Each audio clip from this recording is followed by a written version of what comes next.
Guys, we have whales! What? No! You look at me.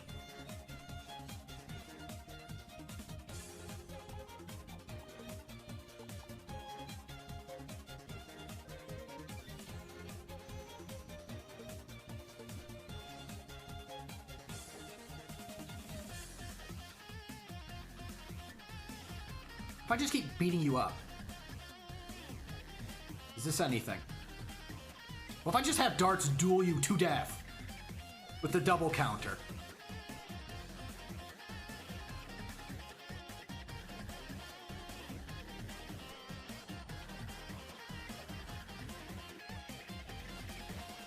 Like that.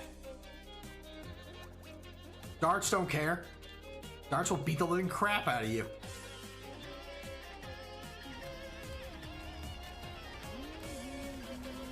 And he gets Hatch. At the end of it all.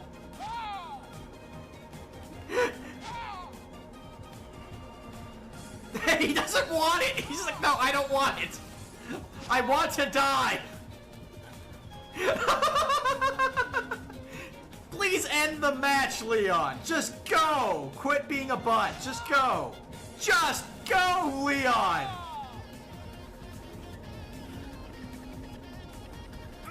I choose death, says Leon.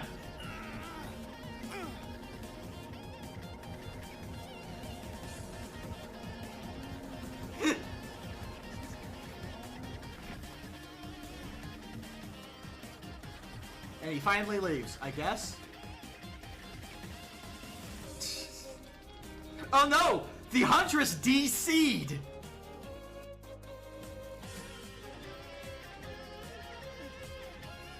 Hey, bud.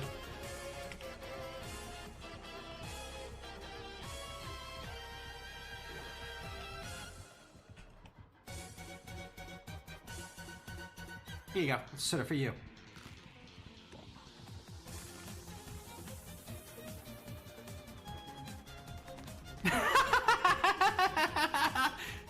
Okay, I like him. He's a good boy. He just wants some sody pop.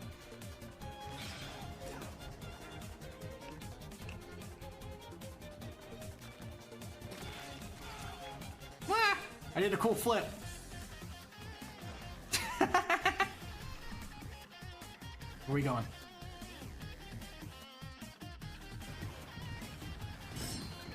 Leave me alone. Leave me alone. Go, Moody, go! He's right in front of me. I don't know why you're telling me go. Go, Moody, go! Pro!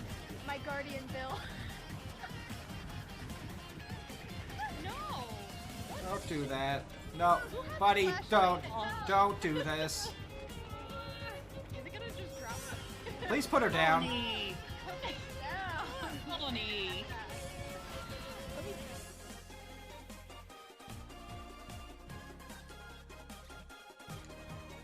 There it was. Okay, got that one.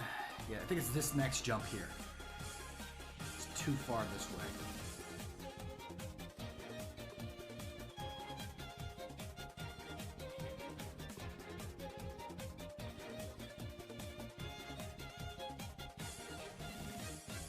I say as I make the jump.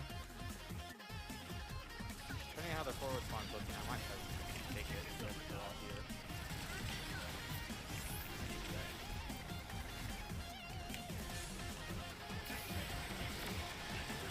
You know what? I have an ult here. Oh my god, we're doing this. We're fucking doing this. Holy shit, there it is. That's called teamwork. I threw them all into a pile for you to blow up.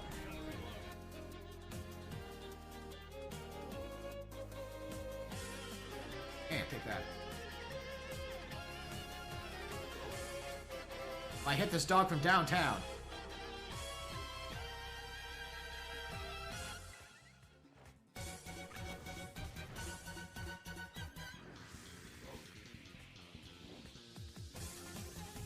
Hey, I'm over here now. Hi, guys.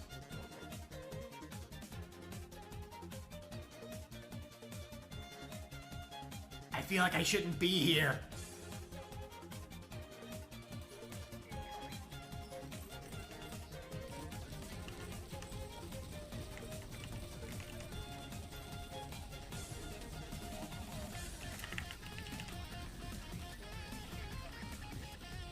Ah, I got it.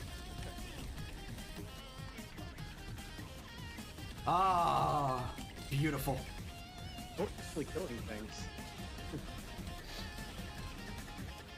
Oh, you can turn while you're doing it, so you can just kind of rotate and salute.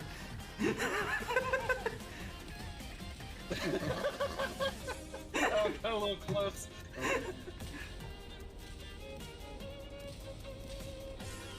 Now this is super Earth. This is super Earth.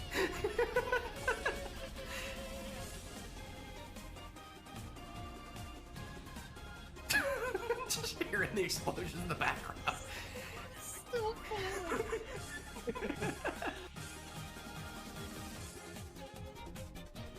It's me, I'm the bug guy. Hello. This is my Cell voice. How are you doing? I'm Cell. My name starts with the letter C.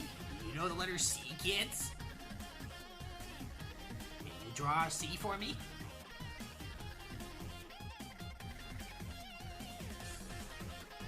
It's like drawing an egg, but you don't finish it because the cell has hatched out of it.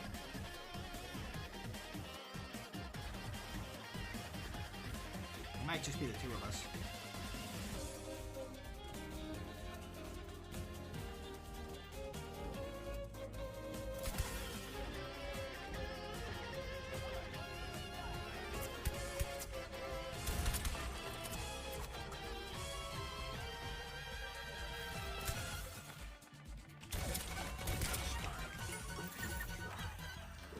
I can't believe that worked!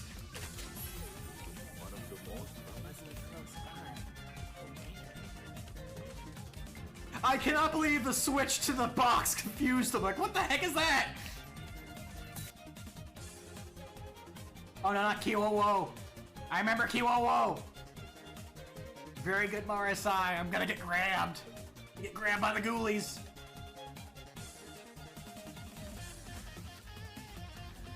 It might just be the two of us.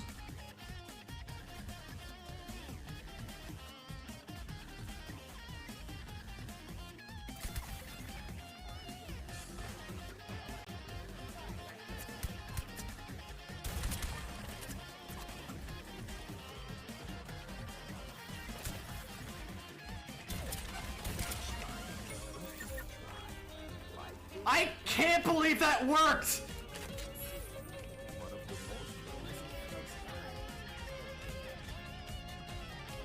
I cannot believe the switch to the box confused them. Like, what the heck is that?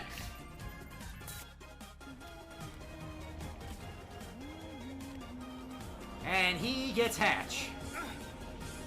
At the end of it all.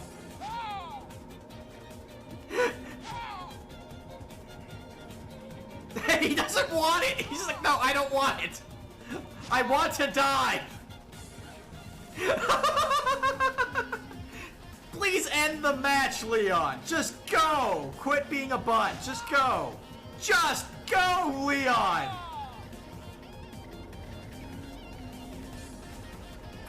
I choose death, says Leon!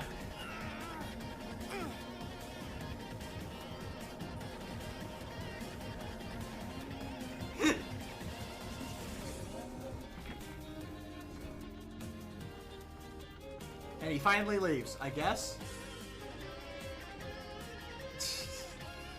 Oh no! The Huntress DC'd!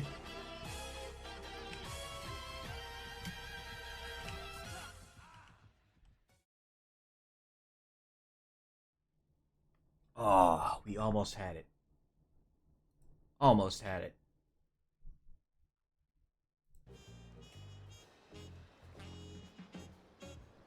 Very close. Anyway. Hello everyone. Ham. You're halfway through the week. Congratulations. It's Hump Day, and we are going through Dawntrail on my second character. I was actually a bit worried whether we would be streaming today because I ended my workday with a bit of a headache that hung around for quite a while. Fortunately, my usual I guess, what would you call it? Migraine prevention routine?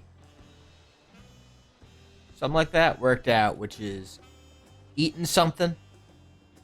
And not just eating something, having, along with a meal, if you haven't eaten yet, something sugary. I had some cookies.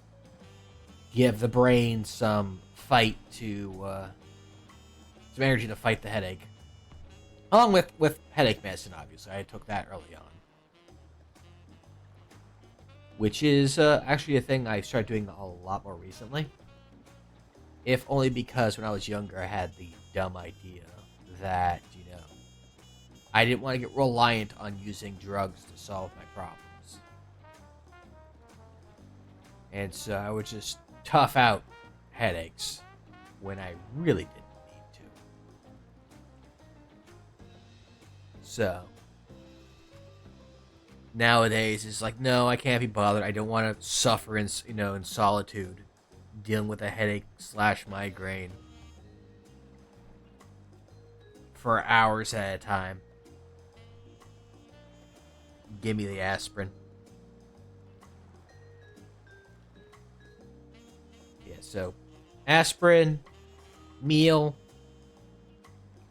snack with some sort of sugar involved, a nice hot shower. Love taking those, especially when I have a headache. And then just napped for a little while.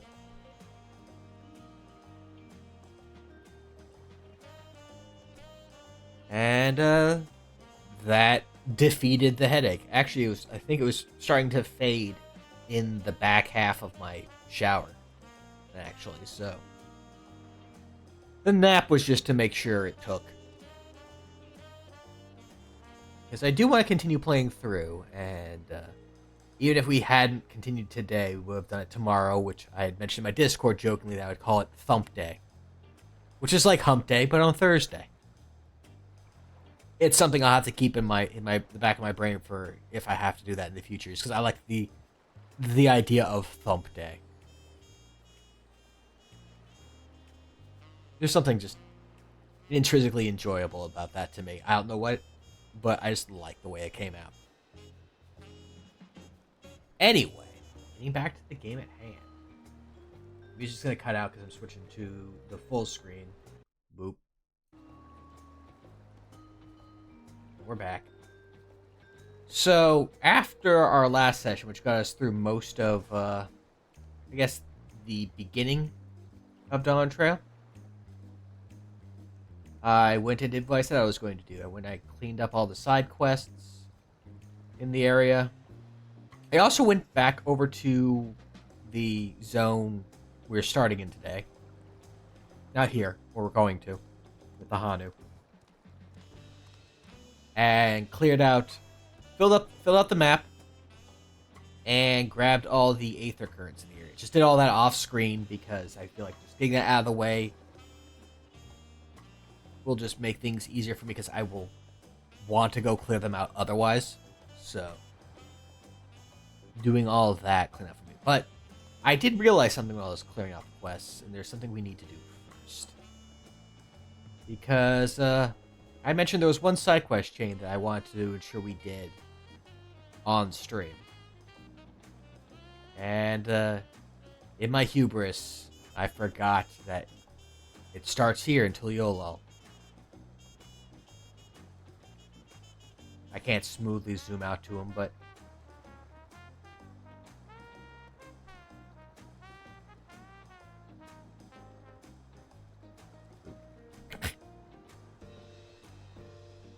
I cannot dramatically pan G-pose, I'm sorry.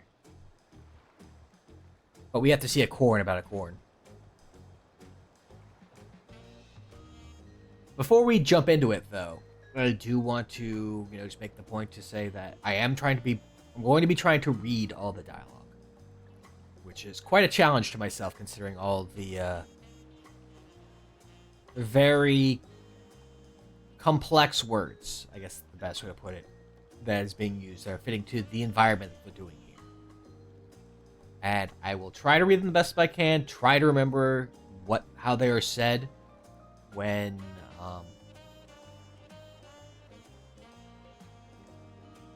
when they're voiced, when there's like a voice line that says the word of the place or the name or the person name. But otherwise, I will try my best to read them, and I apologize for any butchering of the words, just because I tend to default to kind of what seems properly phonetic to me.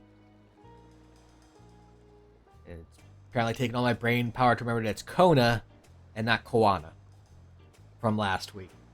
That's all I've internalized at this point. Because I will just default to saying, you know, Koana, because there's an A.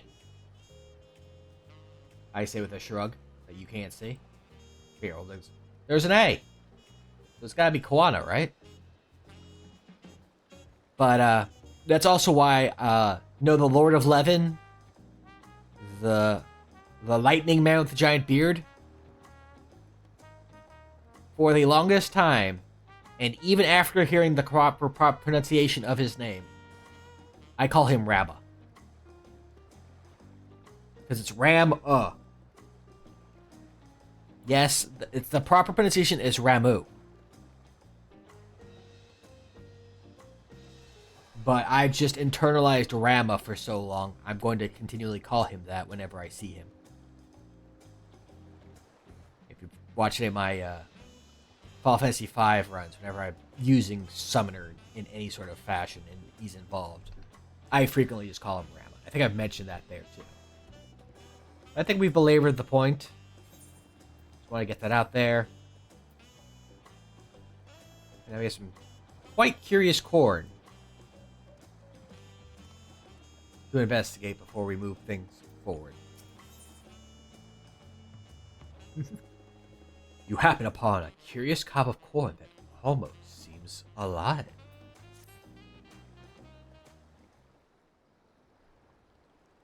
Man, I wish the corn got voice lines. That'd be pretty rad. The rustling of this corn sounds not unlike a dejected sigh. You could swear it is looking out at the ocean. Oh, woe is me. What's the matter, you?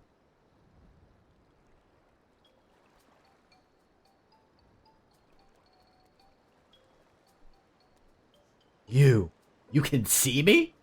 Yes, we actually had you just in the foreground for a while. I was yammering.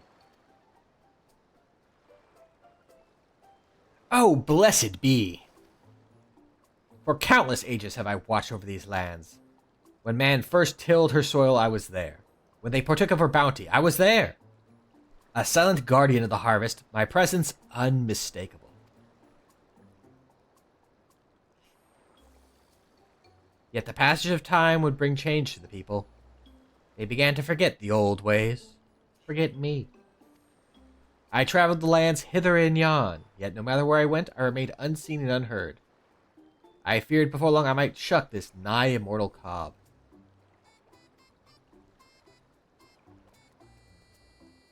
Yet here we are, here at the last. I have found a kindly soul able and willing to lend me an ear. Waka waka! Will he lend me a hand as well, I wonder? I wish to help the people of Tural. Fill their hearts and bellies both, lest their hunger invite terrible misfortune. Misfortune. That's how you pronounce the word, actually. There's a D in there. They just don't want to tell you about it. All that are born into this world are deserving of happiness. Would you not agree? So let them eat, I say. Eat corn and be merry.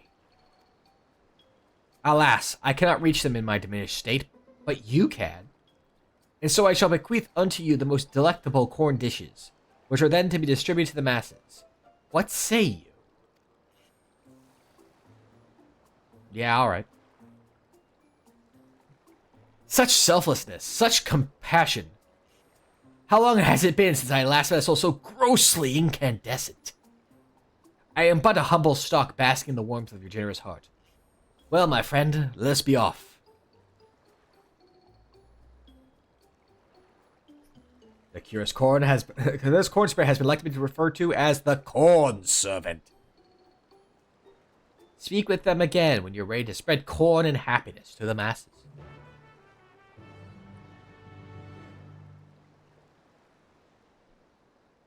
What ho, corn servant? I require your finest corn. Goodness, how long has it been since man last has partaken of my corn? I can hardly wait. The hungry bellies of Toral cry out for salvation. Sorry, not salvation, satiation. Same thing, honestly. Let us sally forth. We're being followed by the corn servant.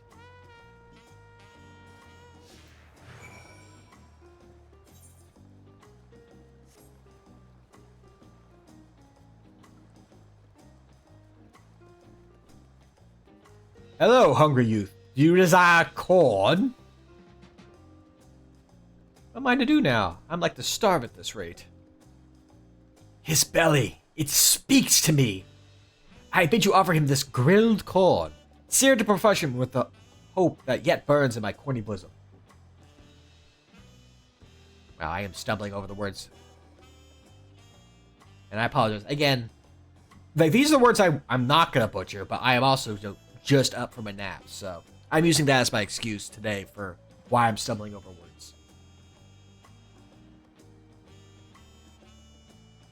Also, corny bosom.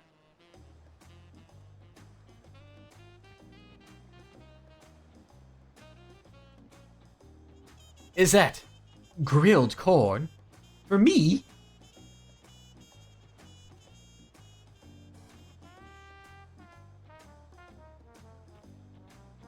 That's awful kind of you. I'm new to Tuliolal, and it's been pretty hard. Harder since I lost my job. I've been so hungry lately I can barely think straight. But the smell of this corn with its smoky, sweet aroma has brightened my day. I can hardly wait to eat it.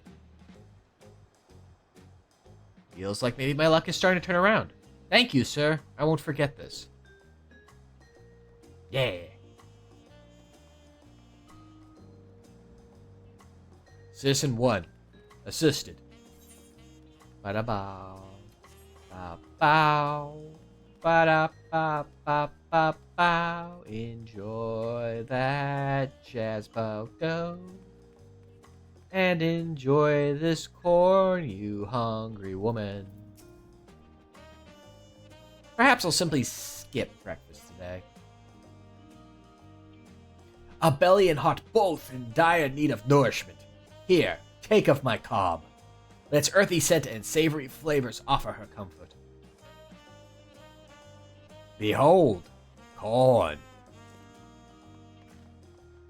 Grilled corn? My husband loved grilled corn. Life simply isn't the same without him. One moment I think I'm fine, then suddenly I find myself brought to tears. Even eating has been a struggle. But I know he wouldn't want me to mourn him. Thank you for this. I'll try to do better. For his sake and mine.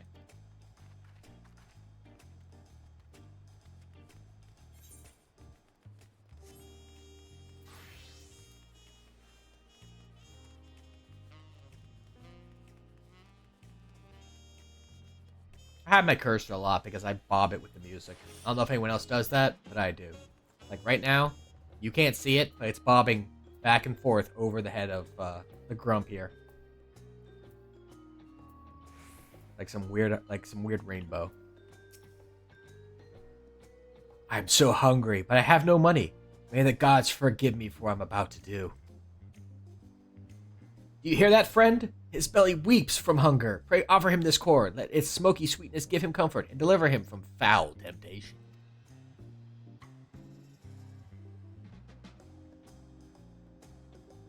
Is this grilled corn for me? Truly? My stomach has been in knots for days. Thank you. It shames me to admit it, but I tried my hand at gambling and lost everything. I was so desperate for food. I was tempted to do terrible, terrible things. This corn has filled my aching stomach and helped to clear my head. Oh, what a fool I've been. It's time I stir over and get my life together. The rumbling of bellies in need has ceased. Come, let's find a quiet place to speak.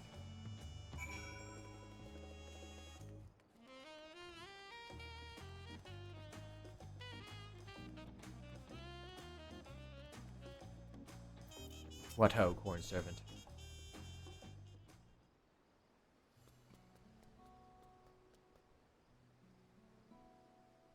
Full glad am I to have helped the people Tuliolal. Indeed, my colonel swelled with joy at the sight of their happy and contented faces.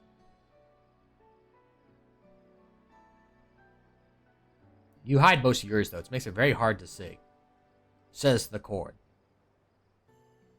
And you, friend, your kindness cannot go unrewarded. Meet me at the gate over yonder, and I will see you duly compensated for your trouble. And then we shall return to birds, who would love corn, I feel like. I think the Hanu would enjoy some good corn. Corn! Captioner does not know how to properly write the word corn today, apparently.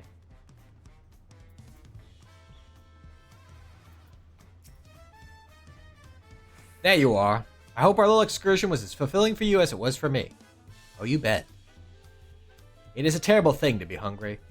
Unattended bellies are quick to fill themselves with pain and anguish, feelings that will lead the heart astray. Thanks to you, my corn has sated the hunger that would otherwise invite misery to this place. From the bottom of my cob, I thank you. Pray, take of my corn. May these kernels keep your belly full and spirits lifted. Now, I really must be going.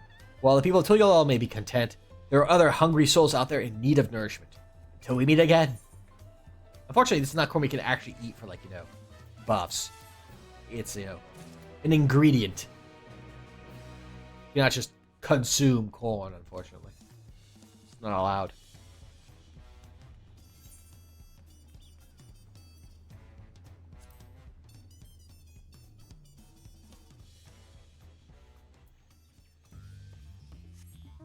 But yes, I have gone and cleared out a large, as much of the map as I could, and got all the aether currents in the areas, so we can focus just on quests.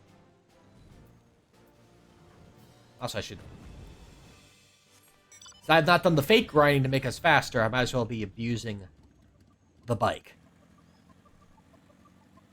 As it acts, you have, the full extra mount speed in the area, whether you actually have it or not. I hear you stomping around. Stop that. You're causing a ruckus.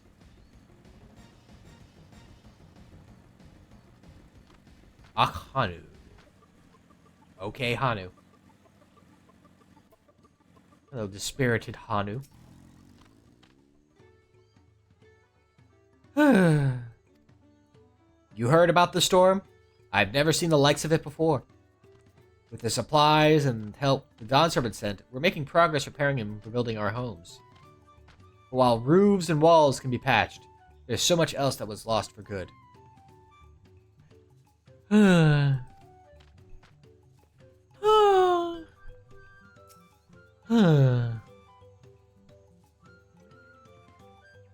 Wicklamat. Having fun over there.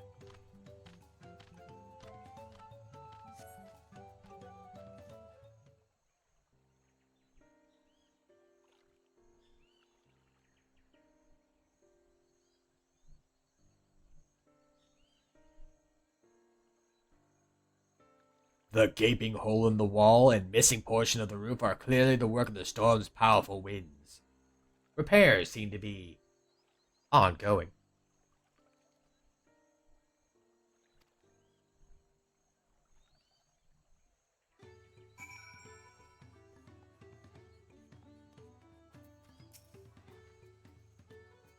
A lot of houses are still damaged, and the Hanu I spoke to are not their usual cheery selves.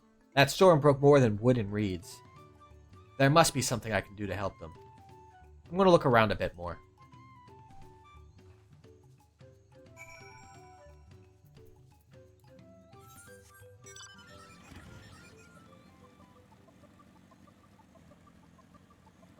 I'm also going to look around a bit more. Like at these reeds! The dry and shrunken bundles suggest the reeds were harvested some time ago.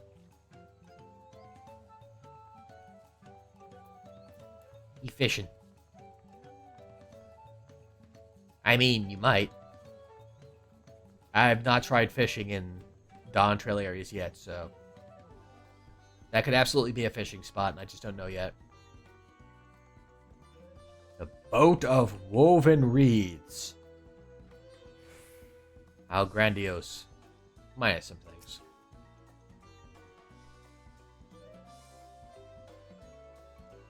Woven from reeds, this boat-like vessel is reminiscent of a bird. The beak and feathered tail in particular stand out. This boat must be woven from the same reeds I've seen gathered into bundles here and there. The plants hold both practical and cultural significance to the Hanu, then. Hold on, I'm being paged. Hello, can you all hear me? I'm told they're ready to receive us now. Come to a large building in the south of the village. On my way. Part of me wants to see Wook Lamont like fumble with trying to use a link pearl, but you know. She has enough wacky moments. We ought to hurry over too. I'll ride my bike. Or we'll go there automatically. That works too. Assume I went there by bike. We'll just assume I went there by bike. Feels right to me.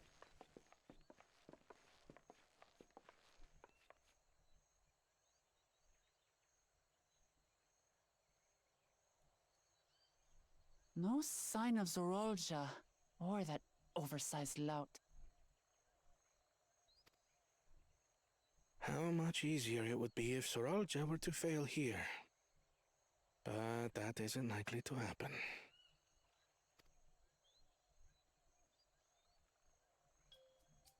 Honored guests, I am Zanuhali, elder of the Hanu.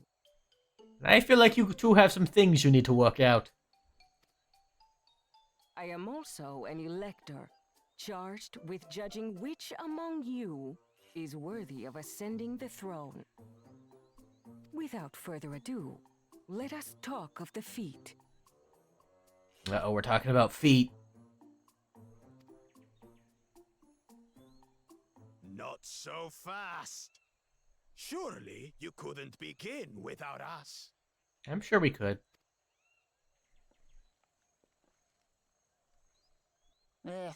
You made it after all.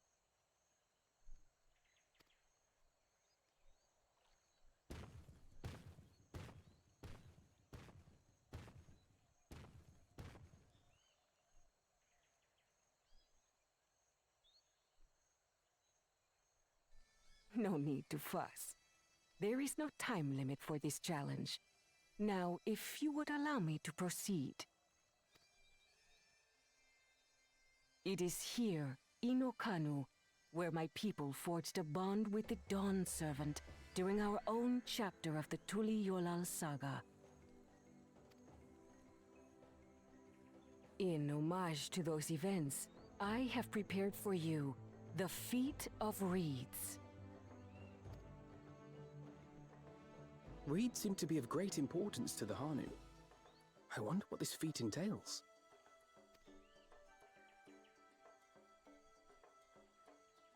We use reeds in every part of our lives, be it as food or weaving material.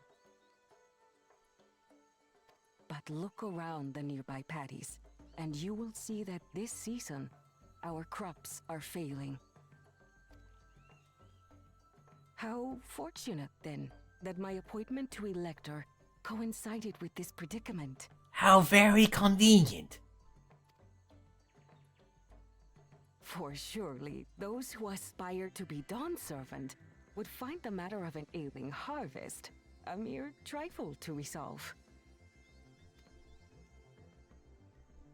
Aye, well, it is indeed the duty of a ruler to address the people's woes. Whoa! Exactly.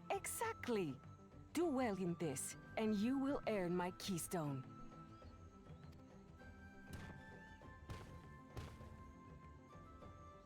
Why bother mucking about in the mud when we can take the stone by force? Pokemon battle now! Oh, mercy me! You are a hot-headed fellow, Galool Ja Ja. Some electors may enjoy going toe-to-toe with scrappers like you, but I refuse to entertain your base instincts. I prefer talking about feet. Arrangements have been made. Should you attempt to engage a feat giver in combat without their consent, word of your immediate disqualification will be sent to the palace. If you're still feeling feisty, then by all means, draw your weapon. I dare you.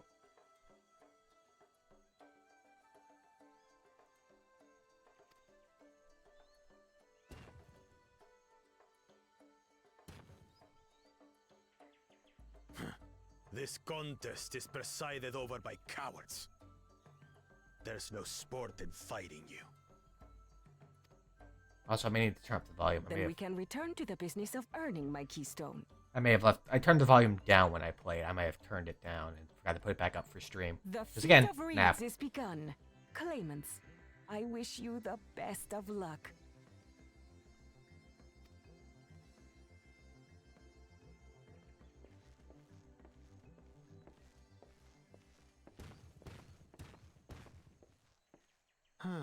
The clever kitty crossed the seas to study foreign novelties. He might know tricks we don't. Tricks we can use. What of Little Miss Mittens?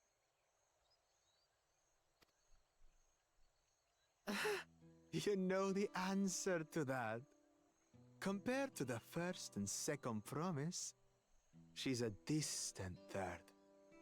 Not even in the running. Then we see eye to eye on this, brother. Being Galool Ja Ja so long with me has rubbed off on you. Was there any time you weren't Galool Ja Ja?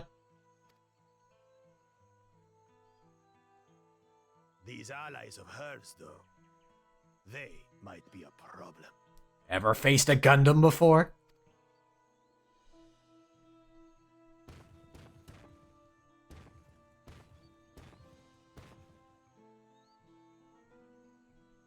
Damn it!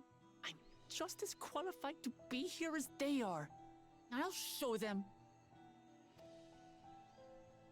Easy now. There's no time limit, remember? Let's keep calm and think things through.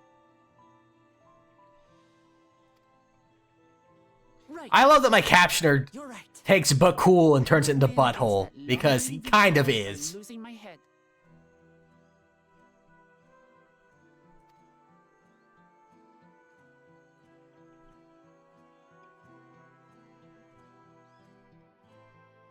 Anyway, quick moment.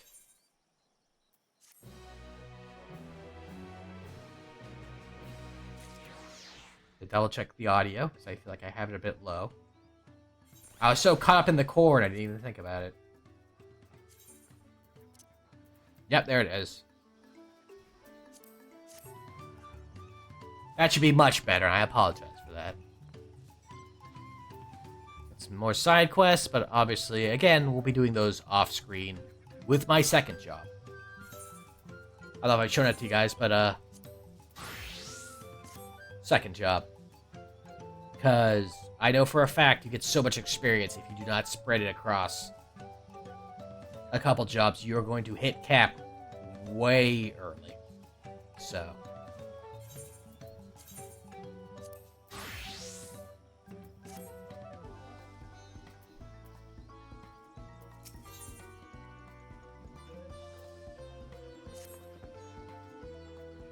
I don't know the first thing about farming, but if there's a way to save the harvest and help the Hanu, then we're going to find it. I'll make Galool Ja Ja eat his words. And reeds. Understanding the nature of the problem will be key to solving it.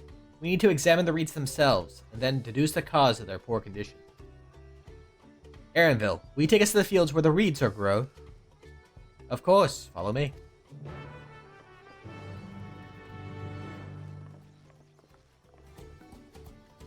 So, we'll get into kind of more view on this as it goes on. But I do feel like these first two areas are supposed to kind of help introduce you to more to the other claimants. Specifically, the Hanu quest is Kona. And the Palupalus is Galool Ja Ja. But I feel like as we'll see, I feel like they could have spent more time showing and kind of giving us more of an insight on Kona here. Just like I feel like they could have done a lot more with Galool Ja Ja, with the Palupalu, but we'll get to that when we get to that. You can all stand back. I'll get to the bottom of this problem in no time. Give me strength. Let's all scour the fields and help our bowl leader identify anything unusual. That said, the overarching theme of the first half of the game is pretty alright. You know, Wuklamat is very hot-headed, eager, trying to carry everything herself. You know, she has good intentions, but hasn't really worked on gain the skills she needs to really step up as a leader. And that's where she is failing. Because obviously, I think every claimant has things they need to strengthen in order to succeed. And that's kind of the point of the whole challenge. It's supposed to be teaching as well as, you know, determining the best leader. As Anuhali described, the reeds appear wilted and unhealthy.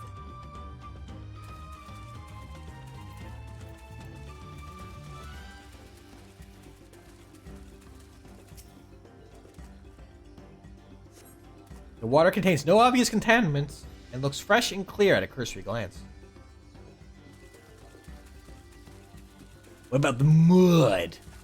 Tell me about the mud.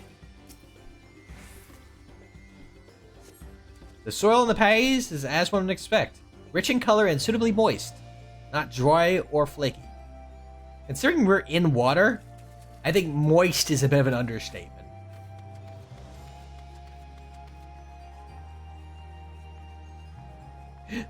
A lethargic fork. A small frog catches your eye. Strangely lackadaisical. It doesn't even bother to hop when it eventually scurries away. Like that.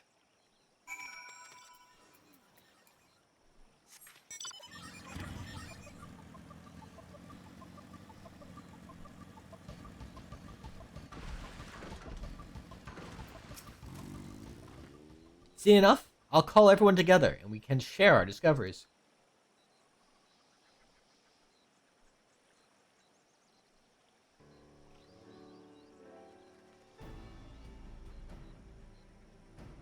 Well, what do we think? Any obvious problems?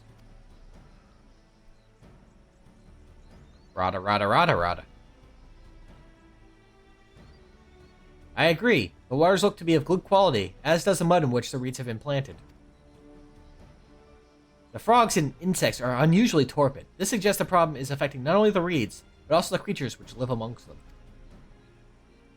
Could something invisible to the naked eye be polluting the water? We would need an alchemist to know for certain.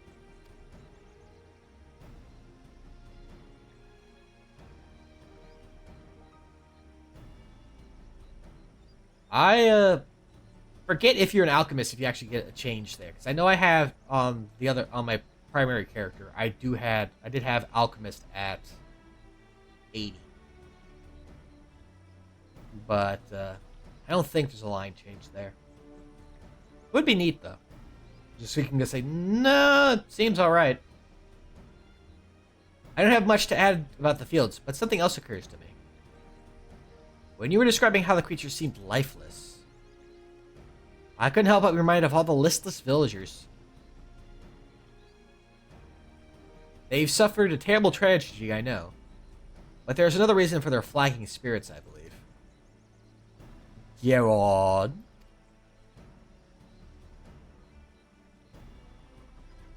The festival!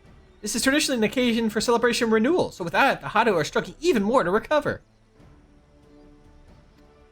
Last time I visited, the village was in the middle of the festivities. You'll never see the Hanu more joyful and alive. It's an indispensable part of their culture, and its absence will only compound their woes. So I say we help them put on their festival, and give them a reason to cheer in these sad times.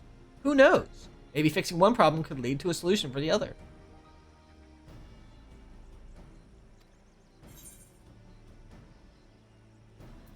I don't know.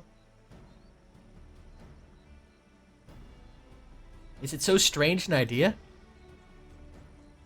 I also fail to see the relation between festivals and fields. Let's not be too hasty in dismissing the idea.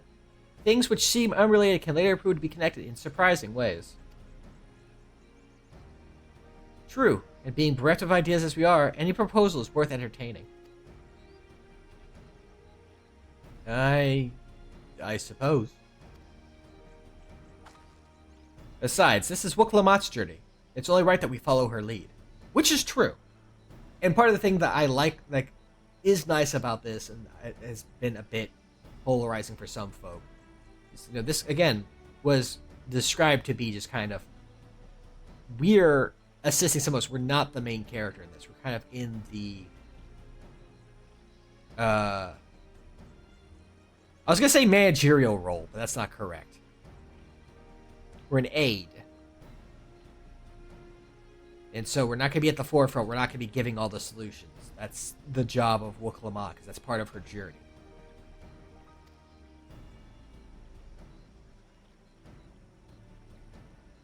Thanks, everyone. I think the boy. Does anyone know where the festival float is? It's like a boat woven from reeds. It looks like a bird.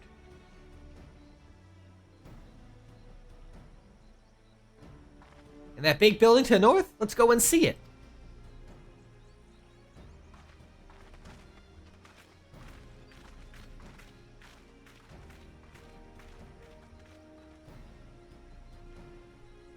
There's much less debate when I'm traveling alone.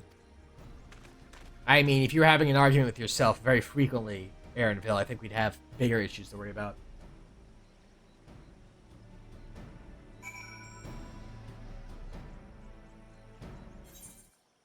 Yeah. I feel like a few folks have just kind of either missed or forgotten the fact that this, this isn't your journey. So you being in the background, being sort of a background character, kind of makes sense. And I don't mind, being in that position of taking all the experience that we've had and aiding Wukalamat in her self-discovery, but not solving things for her. We go with her ideas. Spoilers, this does aid in the situation.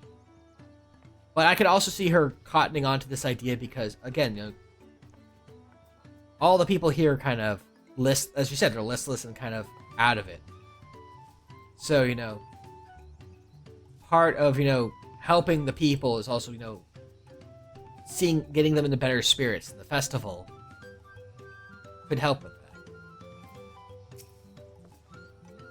Yes, this is the float I remember. Does it not appear somewhat damaged to you? We should take a closer look. Look at the boat! Look at the float! What's wrong with it? Can you tell?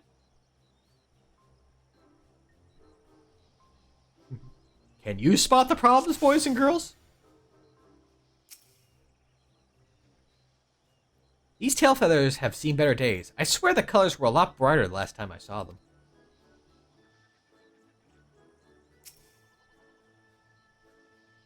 Oh, that's definitely broken.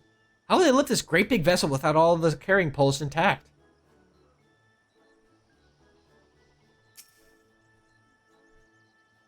Oh dear. One of the bird's eyes seems to be missing a gemstone. It doesn't even get a cool eye patch.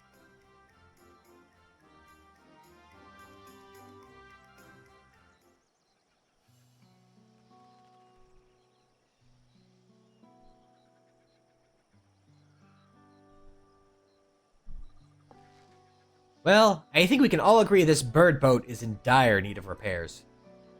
Now, how do we go about fixing it?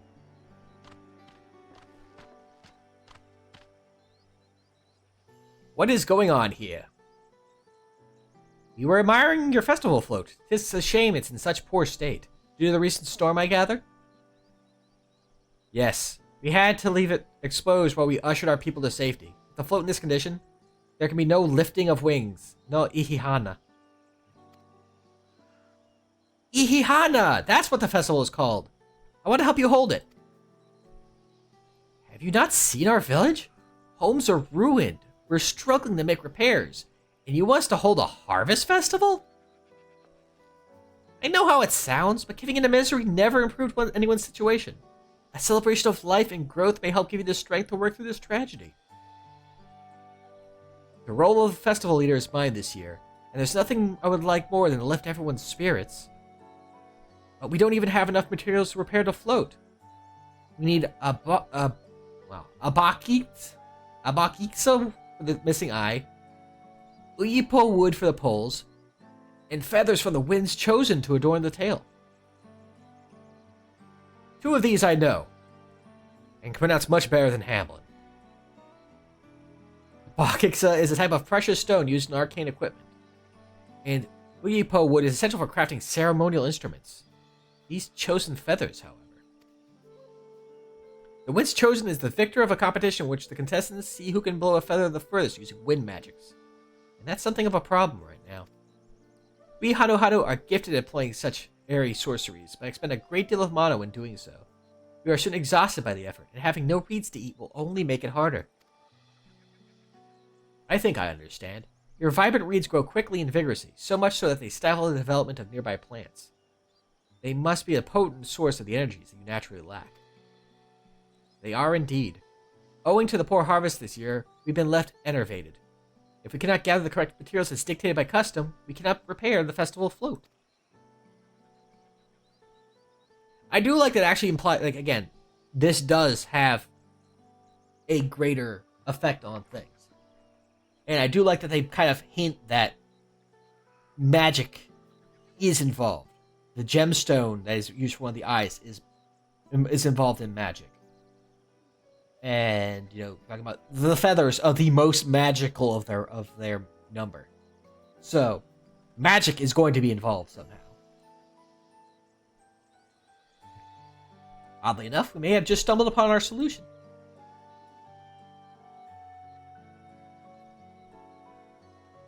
Oh, yeah. Alphino even says it. The winds chosen would, by necessity, have a natural gift for manipulating magical energies, which means any feathers taken from the victor should be high in etheric conductivity. The float's construction also requires a stone used in arcane equipment, as well as a timber favored for ceremonial tools. The demand for such specific materials must have an underlying reason.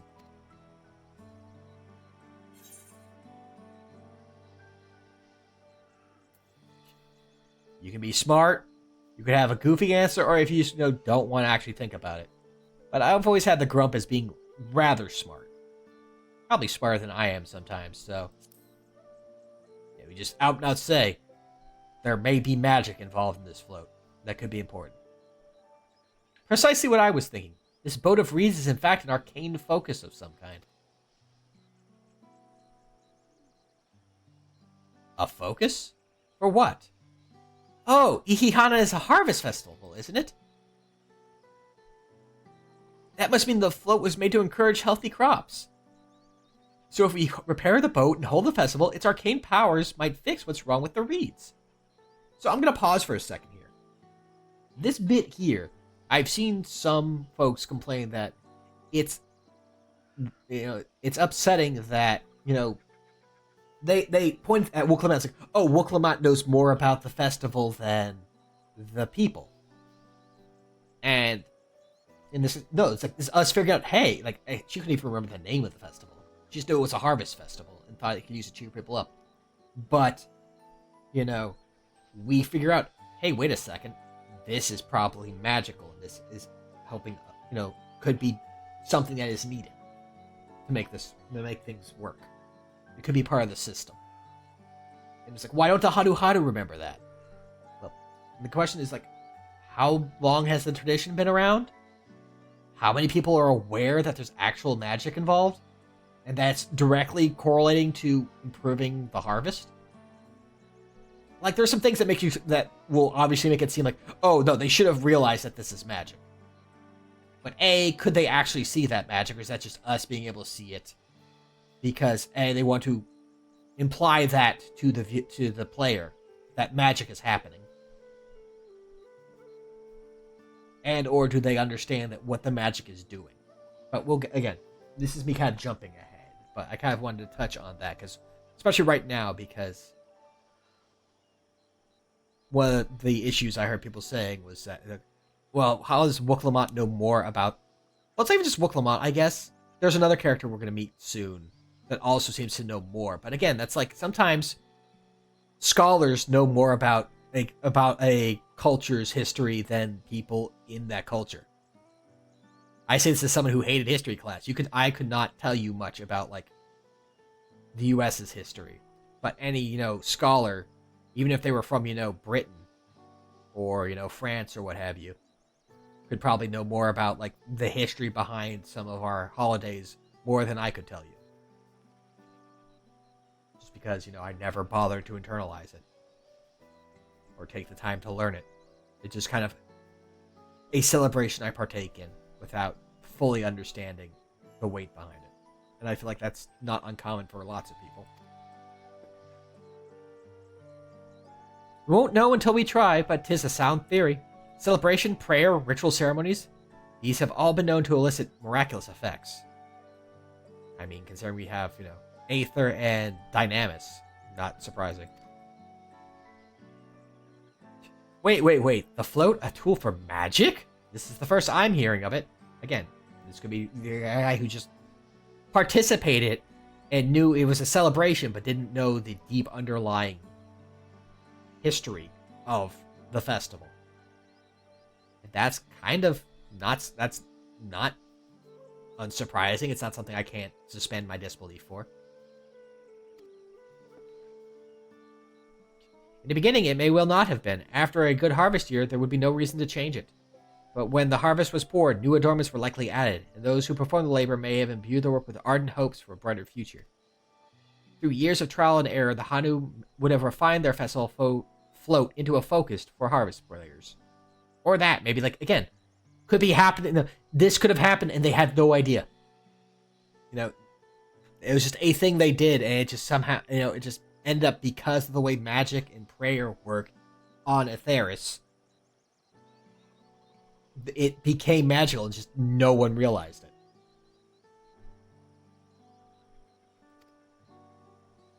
Incredible. Like, that's fine. I know you're practically fainting from hunger, but reviving Ikihana really does sound like the solution to all your woes, and I promise, we'll do everything in our power to help you. I'm still not convinced about this focus business, but I accept your aid nonetheless. I will introduce you to the shipwright who's been maintaining the float these last few years. He's replaced both the eyes and the poles before, so you should know where and how to procure what we need.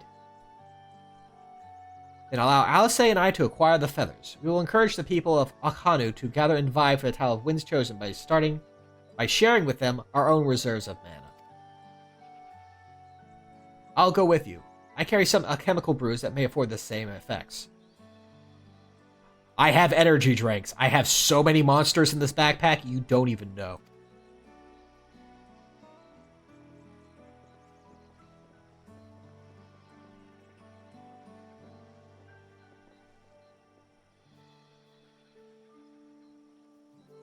The three of us will visit the shipwright then. Not without me. I've worked hard to fix the float as best I can, and the responsibility is mine after all. I've not introduced myself, have I? My name is Linu Hanu. Nice to meet you, Linu Hanu, and certainly, let's all go together. Now, I've already said before that I feel like more time could have been spent a lot with Kona, because again, it feels like this section is supposed to be Kona and, getting us to know a little bit more about Kona, I think, was the underlying idea for this section. So having him with you, or, cutting to his investigations and, you know, his reliance on looking for technical solutions via the Charlian ways. Might have revealed the hand of who he's working with. Spoilers, he has a couple of the Scions with him. He has Thancred and Urianger with him. Again, I already played this. I know it's coming. I've already kind of warned that we're kind of doing this with the foreknowledge of what happens next. But, like, it would tip the hand that he's with them there, or maybe just, you know, keep them conveniently off screen. If they really want to do that. Maybe that's why they didn't do it, but I feel like there's nothing wrong with them kind of revealing that hand and leaving that so we, the player, knows, but our character doesn't know until later. That's fine, I feel like. And just show him how he's approaching the thing, his mindset, how he wants to feel about things, and his thoughts on his initial thoughts on all the other contestants. Get a better feel for him, I think, would not hurt. And maybe if they wanted to, maybe, you know, he could follow along for bits of this. I think we do work alongside him later, but I'm not entirely certain. Thanks to Wook Lamont, we found ourselves a promising way forward. Experience and knowledge are valuable assets, but there's something to be said for following one's instincts.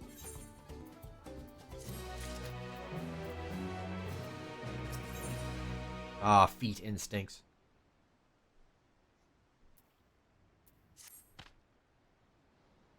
The shipwright's name is Wook Ivu. He's a Jabral who only moved to Kozamaoka a few years ago, but has since mastered our customs to an almost frightening degree. Again, reason why, hey, why does this guy know more about the history than the people? Again, they may have forgotten, they may not have been aware of it. My fairy's inside Lunu Hanu's arm.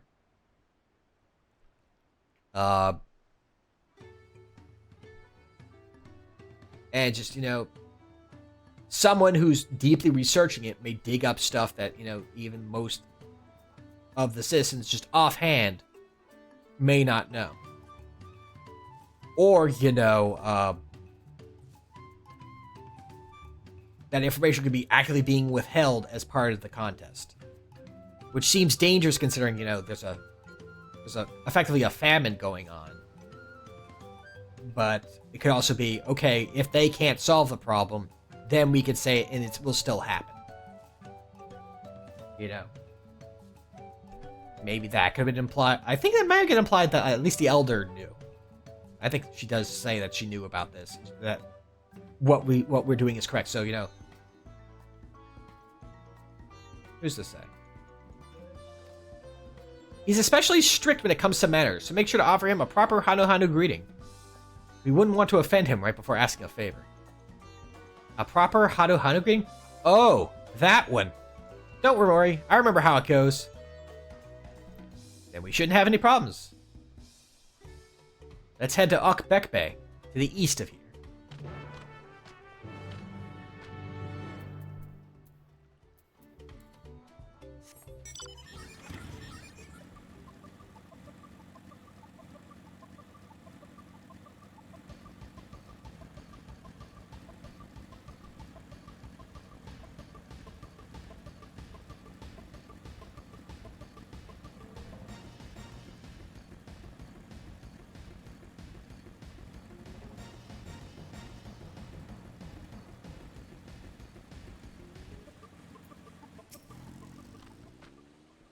This is Ukbekbe, the village of all. Those who drift into Kozamaoka from Tuligolal and elsewhere are welcome to live here alongside the Hanu. As for Wook Avu, he lives and works in the House of Waters High, at the top of the large tree nearby. Follow me. I should warn you, the climb up the stairs can be challenging. It's okay, I'm taking a motorcycle.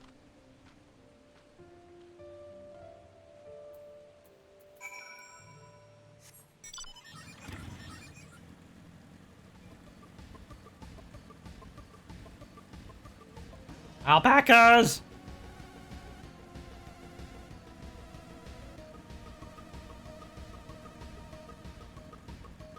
Also, fun little detail that they added with this update, this expansion. You may kind of notice here. When you tilt the turn slightly, tilt the camera slightly to turn, when you're on mounts, you actually lean now, which is a fun little detail.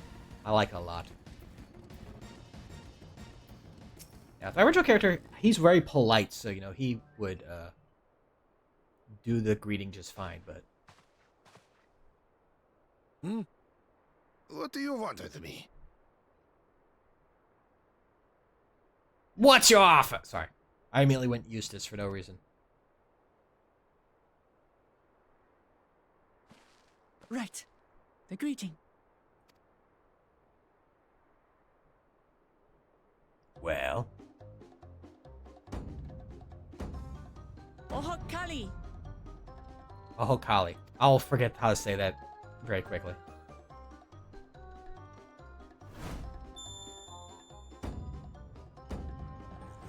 Oh, Kali! Oh, Kali! Oh, Kali! Good. You brought your manners with you.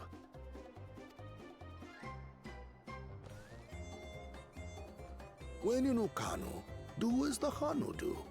For a country as diverse as ours, the preservation of harmony demands that we respect the cultures of all peoples who call it home. Well, that explains your familiarity with Hanu customs. And you speak truth, of course. To live together means to learn about each other. I'm going to pause here again, because, again, I'm going to keep doing this. So, the big issue with Kona's ideals, like the idea of bringing in new technologies, is initially show that it's not a bad idea. The problem is if it starts supplanting the native customs. And I think that gets touched on later, but I feel like they could have set the seeds of how he's doing that and how that could be a problem here. Like, it's not an overt problem yet, but, you know, show that, okay, well, hold on, you know, there is something off in his approach.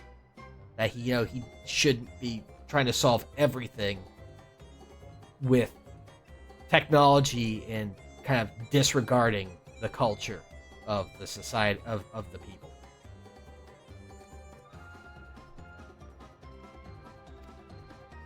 Ah, I appreciate an open mind. In fact, I get the sense we've met before.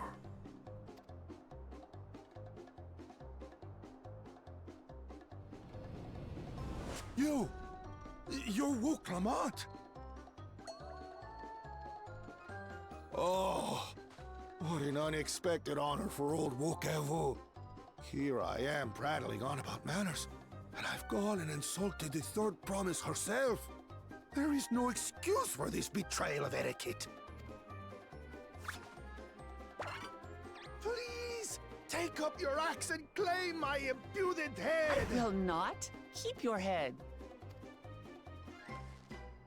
I hate formalities anyway, so forget about it, alright? Alright then, consider it forgotten. Okie dokie! How prompt. Okie dokie! We're actually here about the Ihihana float. It's in bad shape, and we need you to craft new carrying poles and a new eye. I'm told you work with Uyuipo wood and a certain kind of stone? Abokisha? Wow, yeah, I was way off on both of those. I have already forgotten the proper pronunciation. That I do. But while I would like nothing more than to offer my services, I just used the last I had of both those materials. I made a really swank wagon. My lumber in particular went to fixing homes damaged by the recent storm. I'll need 10 days or so to restock. We can't wait that long. If you tell me where to go, I'll gather them myself. I even brought my own axe! What? Send the third promise out on an errand like some common lackey? That's utterly unconscionable. A gross violation of social protocol. I told you not to worry about such things. Okie dokie! All right then. I shan't worry a whit.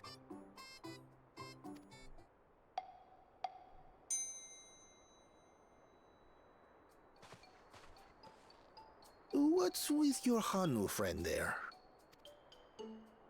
I am festival leader this season, and have come along to oversee the float's repair.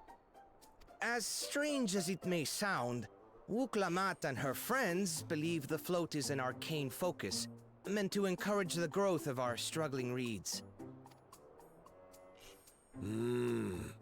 Too many Hanu have forgotten, it seems. But that is indeed the true purpose of the lifting of wings. Your education is impressive, Third Promise. Again, keep in mind that this wasn't Wuklamat's education. This was us figuring it out for her. She was just like, hey, the festival's gonna cheer people up, and maybe it'll help. She had no idea that this is what it was about.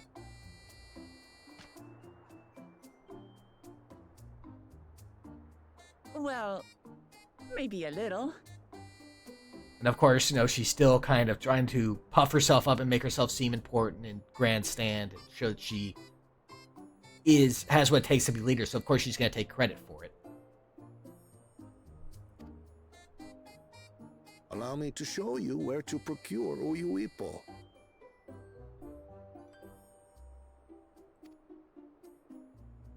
We can leave the Abokisha to your friends, I presume? Take yourself to Cave Kikitola or thereabouts, and you should find the stones you need.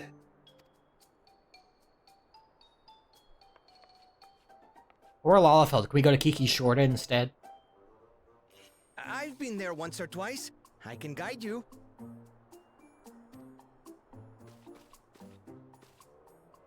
That should save us some time. All right then, let's get moving.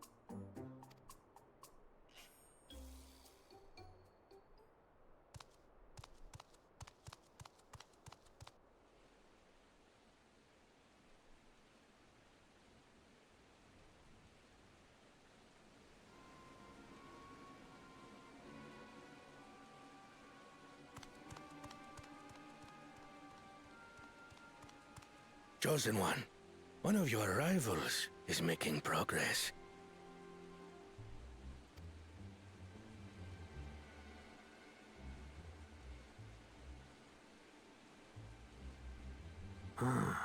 Ihiana, you say? It's a fun word to say. I'll say it again. Ihihana. Should our first choice fail to deliver, it might be wise to let this play out. See, like here, we probably could have gotten, like we could have cut to what Kona was doing, and then have both, like, two minions of Bakul come back and inform him of both things that were happening. The third-rate promise is making herself useful after all.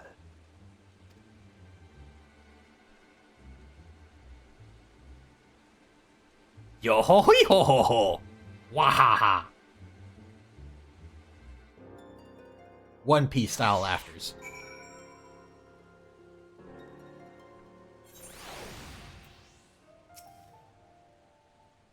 Cave Kikitola is southwest of Hanu.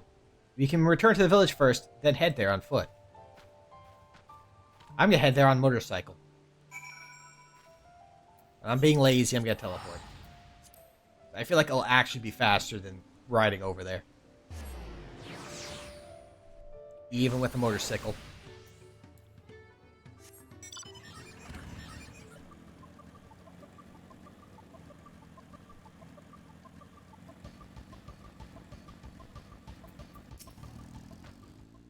Southwest of here, was it? Let's be on our way.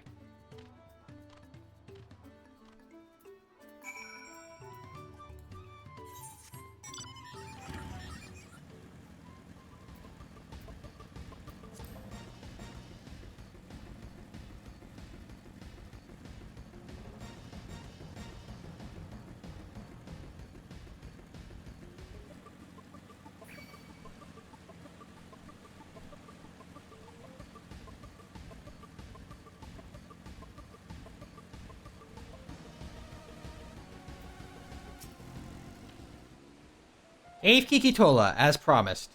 Home to many deadly creatures. Venture aside if you feel confident, but I'll conduct my own search out here. You can spot raw Abokisha? I think that's what they said. Abokisha? Maybe? By its green-hued glimmer. Bring anything matching that description to me. I shall help scour the inside of the cave then. You take the west half, and I'll take the east.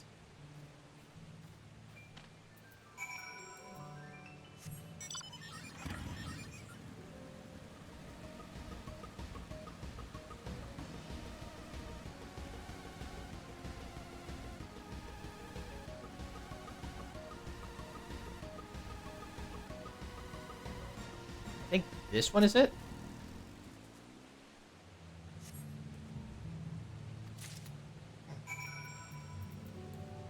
I remember the weirdest things.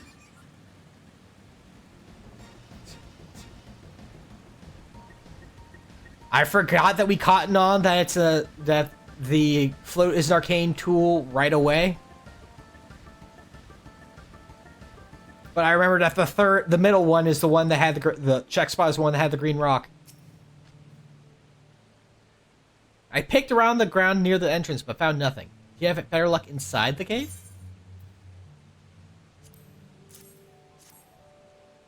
Ta-da! Yes, this is Abokisha. Along with Kral's contribution, we have more than enough for our needs. The stones you brought shine very brightly. I thank you both.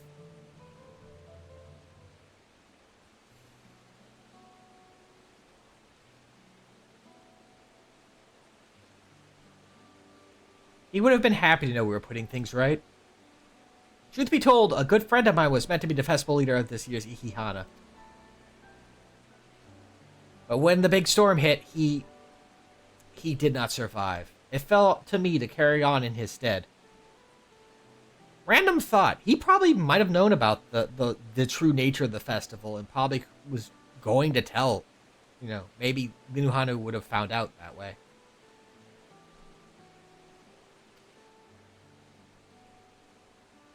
That was why you agreed to Wooklamat's request, despite your initial reluctance. Yes, it hurt to hear, but she was right. Though I must warn, I cannot let my grief consume me. Her words made me realize that the path to my recovery, our recovery, is already laid out before me, and I will walk it. For myself, and for my friend.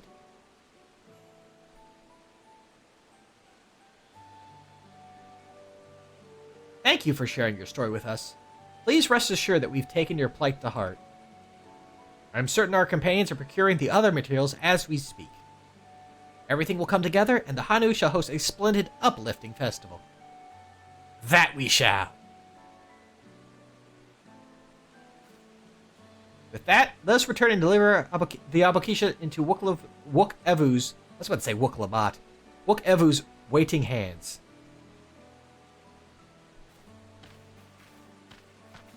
I tried to read too quickly.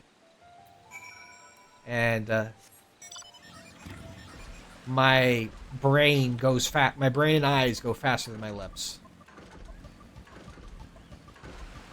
Which is troublesome because, you know, I'm a collection of snakes, and none of those have lips. And also the forked tongue.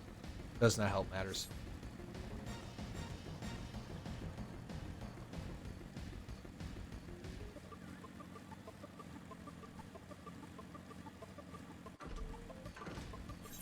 I think we're on track. I mean, I can just look up at the top of upper right here, where where it's showing it. But I just love pulling up the map and just checking that, checking there. And that's such a nice spot too. I'm very happy where I end up putting it. It's out of the way of a lot of things, but still somewhere I can see it, relatively cleanly.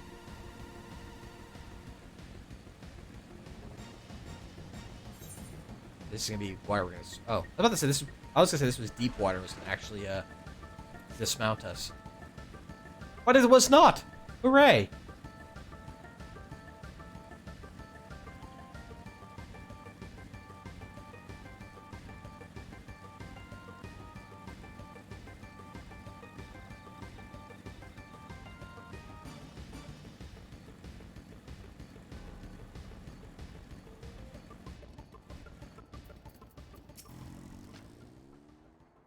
Thanks to the third promise and her mighty swings, we collected some suitable logs of Uyuipo? Well, the Abokisha. Man, I definitely chose the wrong... Decided, okay, let me start doing words. Oh, reading everything. Oh, no. Oh, no. Oh, no. Yes, these are excellent samples. A goodly quantity, too.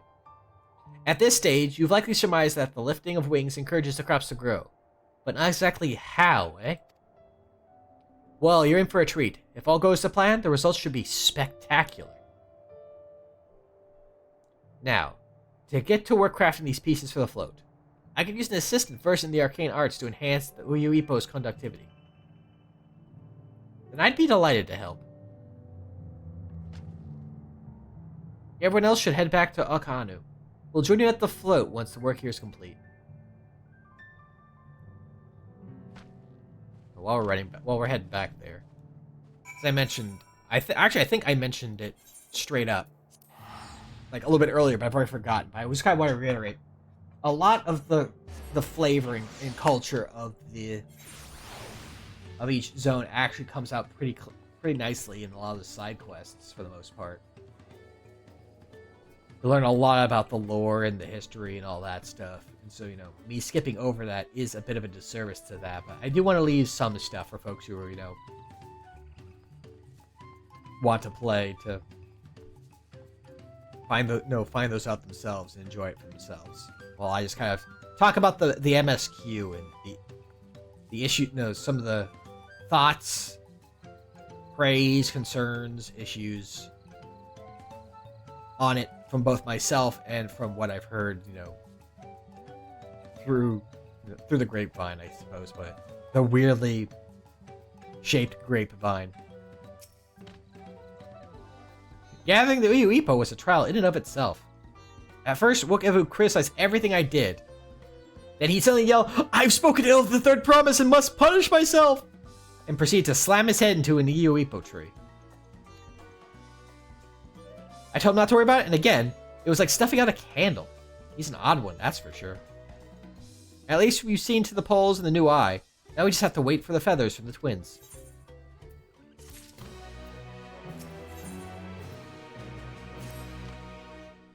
We should get some rest before the excitement begins.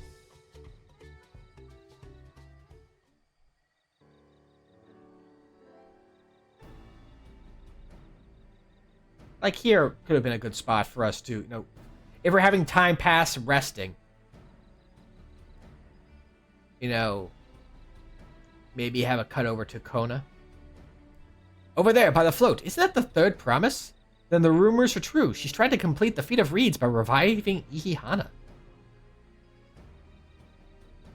The festival is a prayer for healthy crops, but does she honestly believe that will be enough to save our harvests? The second promise, meanwhile, barely glanced at the fields before leaving Hanu together. Maybe we asked too much of our lung claimants. See, we could have seen that and just showed him,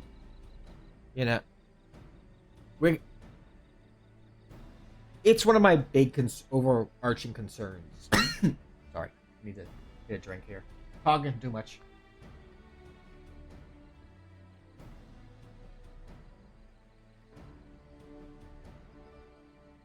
My big overarching concern with this is I can see what they're doing, I feel like, and it's not a bad thing, but they're relying too much on telling and not enough showing. Like here, we could have seen, we could have been shown Kona come up, see this stuff, and go, aha, and kind of show that he's smart. He says, maybe, if they want to be cartoonish, they could show, the whole, scan, the technical scan type look of the thing where he's just zooming in and identifying issues of the fields.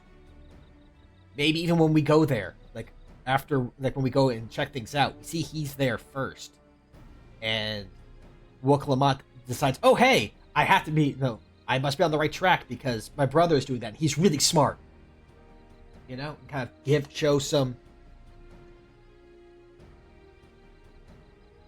The notable, because it's shown later that those two kind of are the closest out of the three siblings. They're very close, but you kind of lean on that sooner. Sure, no, even though she wants to set up, she does still respect her brothers. Especially Kona. We could have seen that, and then this would make more sense, and then it's just kind of reiterating something we've already saw.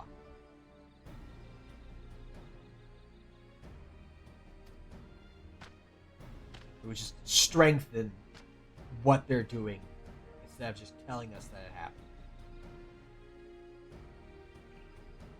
Yeah, again, here we go. Oh, I wouldn't be too quick to count Kona out. A friend of mine overheard muttering by the reeds something about what needs to be done.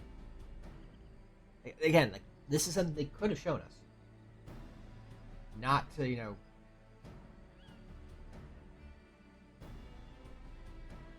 play, to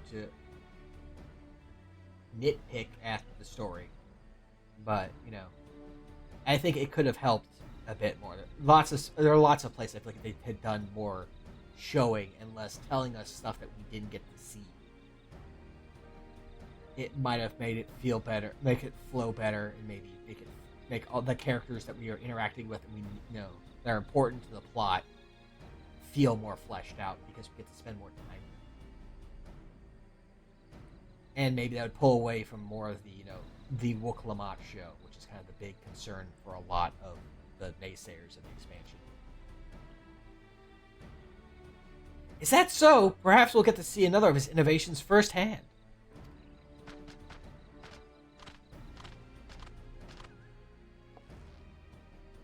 Yeah, here you go, like this. Like this could have been at that point, that sounds like Arcona. One look at the reeds was all he needed to think up a solution. Be as it may. Be that as it may. Our own solution is nearly ready. Indeed. As soon as the others get back, our long-awaited festival can begin.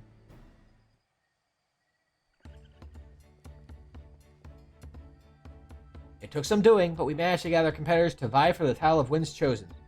The winner was only too happy to donate his feathers. You should have seen it. He called forth an incredible gust that sent his feathers sailing for miles. We had to turn ourselves, but it's more difficult than it looks. Poor Aaronville's twirled in the air for a moment before landing on his foot. I'm a gleaner. Magic is not part of our training.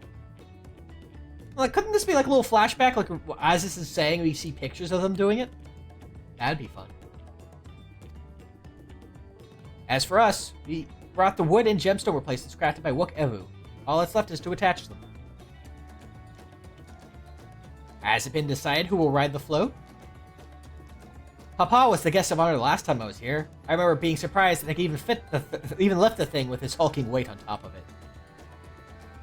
The rider must be a personage of great esteem, which is why an invitation is usually sent to the Dawn Servant. This time, however, I have another in mind. Oh? Who is it?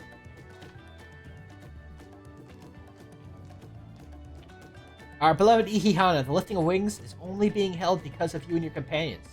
Thus do I nominate you, Wuk-Lamat, as our guest of honor. Huh? Me?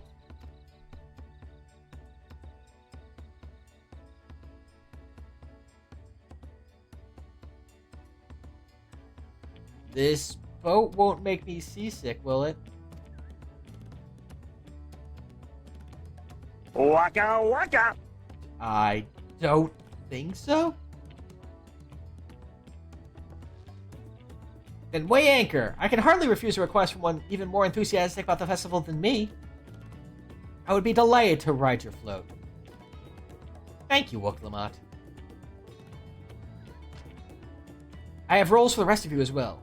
We'll be carrying the festival float in a slow procession towards Kozanoki, where the sacred likeness of Kishaihi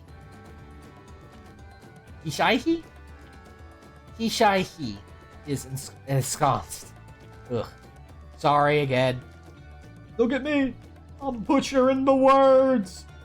What I'd like you to do is clear the path of dangerous wildlife so that the procession can move along unimpeded. Ah, what we're good at. Beating stuff up. Consider it done.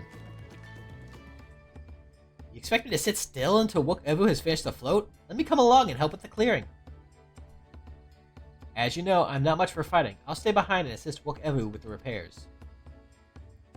If you aren't sure where you need to go, the path I spoke of begins at the south of the village and branches off to the east. That will lead you across the bridges to the stride of the sun. Then we shall see to the clearing it end to end. Ah, yes, violence.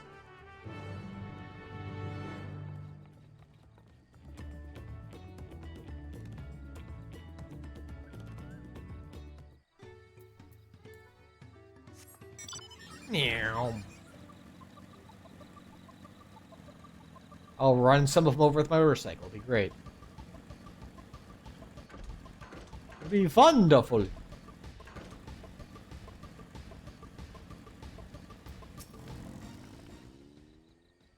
As the new Hanu said, Kozanoaki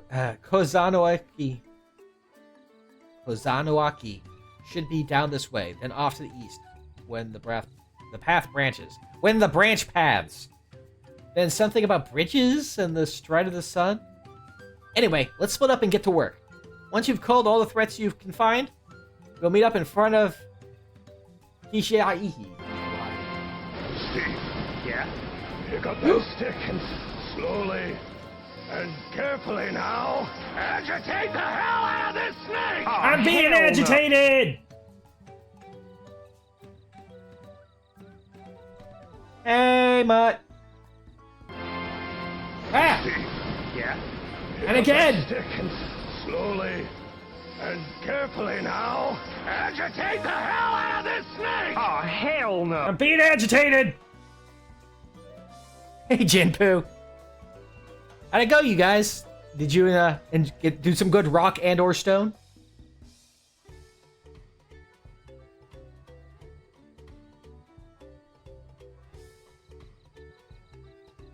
We're still working our... We're actually... I think we're kind of wrapping up the first area. We're looking at some reeds. There was a harvest problem. And Wicklamat wanted to cheer everyone up and said, hey, let's do the festival. And the festival turns out to be potentially a way to actually help solve the problem. So now we're clearing the way so the festival can happen. Because they're going to carry a float.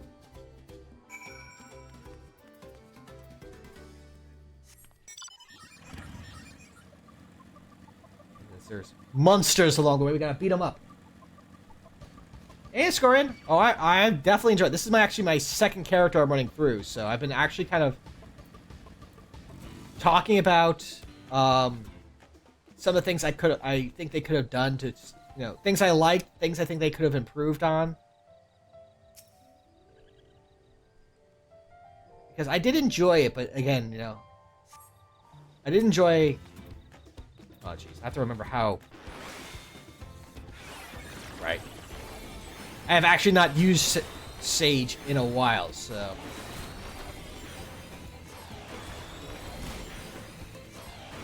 Get with the laser! Zort! There we go. Right, okay. Yeah, like one of the big things I was talking about is...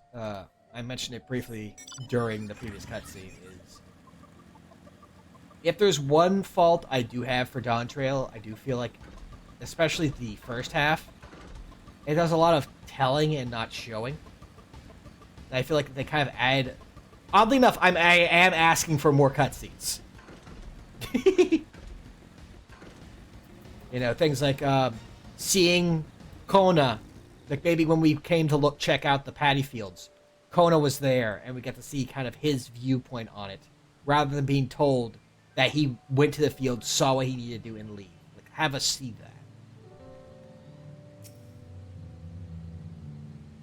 Because I really feel like this area is supposed to kind of give you an idea about Kona.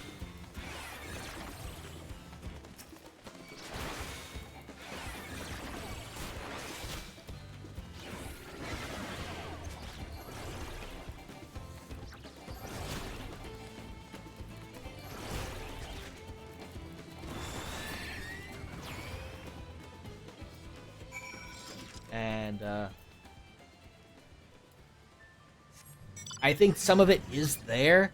I just feel like they could have gone a bit deeper in it and give you a better feel for his character, or at least set the stage for what they plan to do with the character later.